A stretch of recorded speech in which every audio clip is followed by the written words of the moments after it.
see the particular incident or the particular person, what angle, what viewpoint. Maybe it deals with your environment, your upbringing, how you were raised, whether or not you're a man or woman of faith. There are a lot of different factors that can change the perception of anyone. I myself, I read RASHARD Mendenhall's comments. I have absolutely no problems with what he stated. We have someone, Jim Pozak, who actually posted to our page under this particular topic talking about, and his response was that he can't wait to see basically which team gives him a cheap shot during the season because he said this. That's like one of the craziest things I've ever heard. The promoting of death, that's basically what we saw Sunday with everything that happened.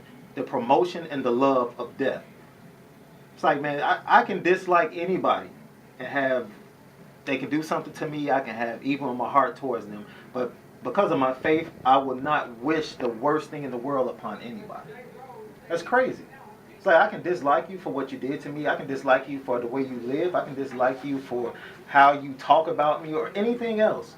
But when it comes down to it, I want people in this world all to have a good life, a happy life. We all know that reality shows us that's not the way that it goes.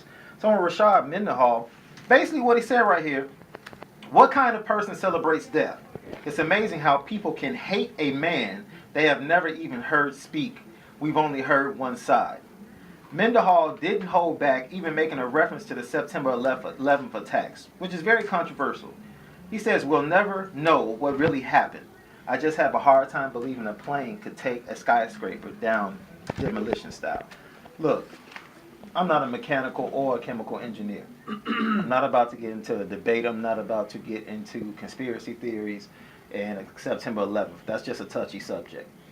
What I'm saying is this young man is an intelligent young man, number one. He was a scholar athlete at the University of Illinois. He's just not some kid that's just going to go out there, play football, buy 7 to 8 cars, have 8 or 10 children. See, that's what America wants. That's what they want the athlete to be. They want the athlete to be somebody that just goes out, spends their money, has fun, plays football, brings them entertainment, and then doesn't say anything else about life. They expect them to just be stupid and ignorant. Here's a kid that actually has a point of view that comes from an intelligent thought.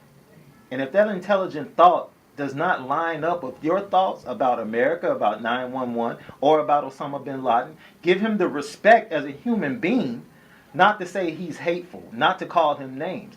He's an intelligent young man that gave his opinion on a subject. And for other people to come at him in hateful manners, to call him un-American, to say that he's not an American, you're the one that's being ignorant. He's not being ignorant. He made an intelligent statement about something that happened in the world. Everybody has that right, and he did it on a social network, which last time I checked was freedom of speech. Now, if you want to get into, the branding of the NFL and the Pittsburgh Steelers, that's two totally different things. But as far as his statements, I have no problem with it. As intelligent as Mr. Mendenhall is, Sean, there's only two problems with this statement. Number one, yes, you have freedom of speech, and he did it through the venue of Twitter. Congratulations.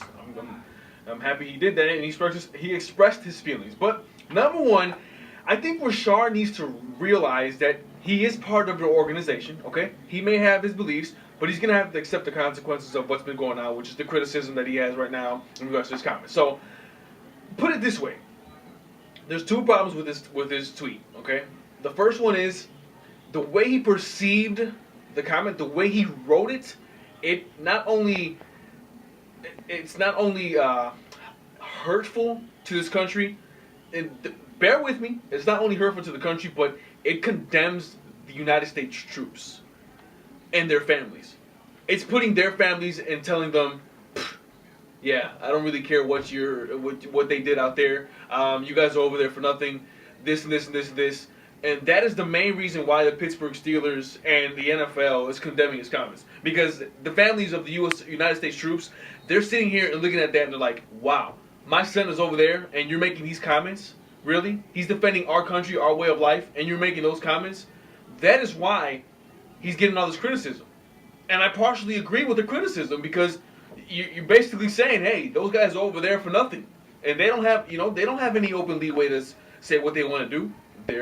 they're part of the Army or Navy, whatever ranking their rank company they're part of, but they're over there, and it's basically the comment was very disrespectful to the troops and their families. That's why the NFL's acting upon it or disagreeing with it, and that's the first problem with that comment. The second one is what he said. The second one was what he said afterwards about the planes crashing in and the demolition thing. Man,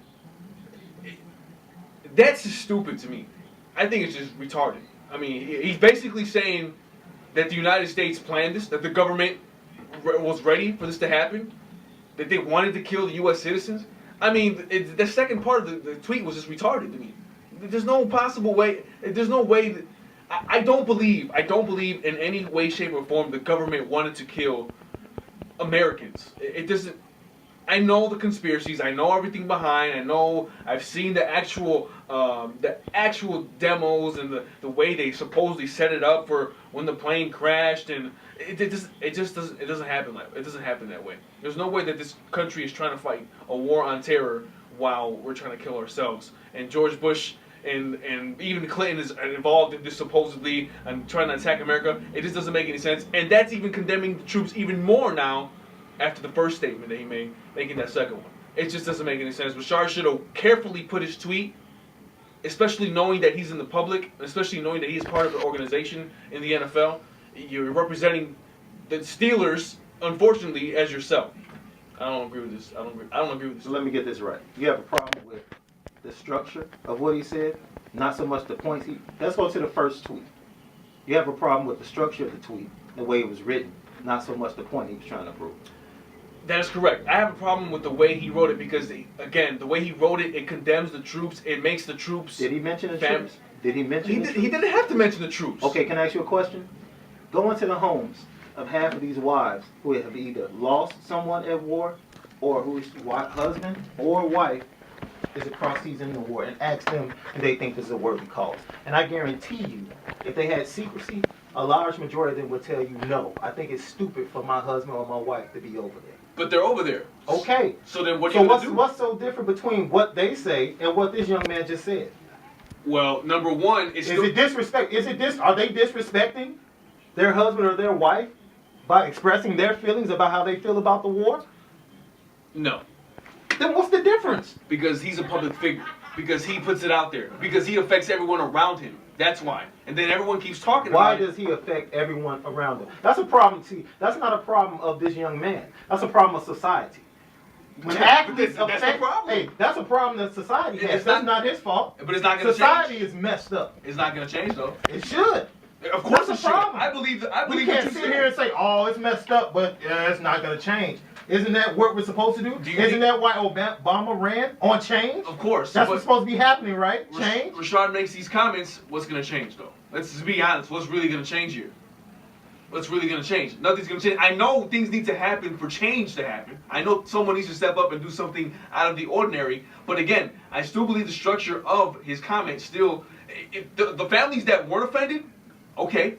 But what about the families that were? I'm sure this is a half and half split.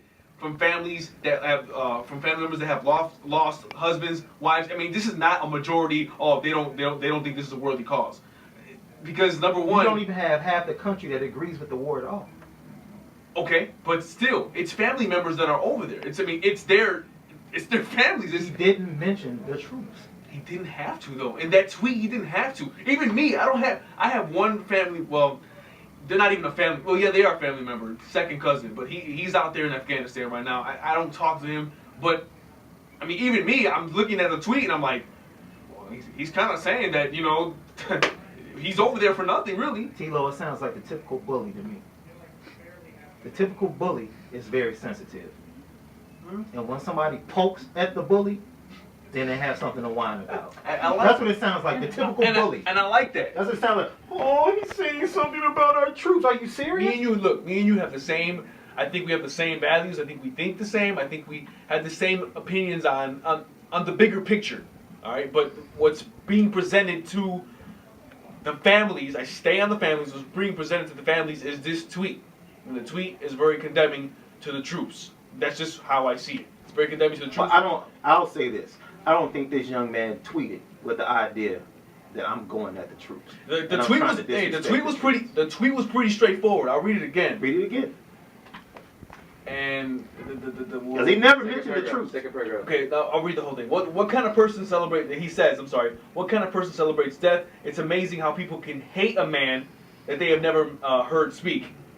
We've only heard one side. The second part.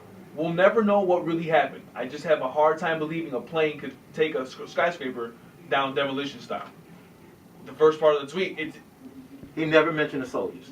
I know. So from a perception standpoint, you could take it like that. I'm going to stand behind this young man and say that he didn't come from a hateful standpoint. He wasn't thinking hateful towards the troops. When he said, you know what? I'm watching all these people jump in front of the White House. I'm watching these people celebrate in bars, singing na na na na na na na na, hey hey hey, goodbye. Somebody just got killed. Yeah. And you're jumping up and down like it's the greatest thing that's ever happened in the world. And like I said, when I saw that, I thought that should have been a day of continued mourning. Yeah. I didn't. And respect for the people that were lost in 9/11, those that were in the World Trade Towers, and also those that went to help and lost their lives. Those that were on the planes that went into the Pentagon. Those that were headed to the White House and they fought them all in flight with United Airlines 91. I mean, honor them. Honor them. Give thanks. I would agree with that. I just don't agree with the tweet. The tweet just should have been structured differently. You wouldn't have this problem, and he should have just. Hey, Rashard, next time you tweet, just have your publicist look it over. Hey, man. Next time you tweet, just remember what's coming. That's all.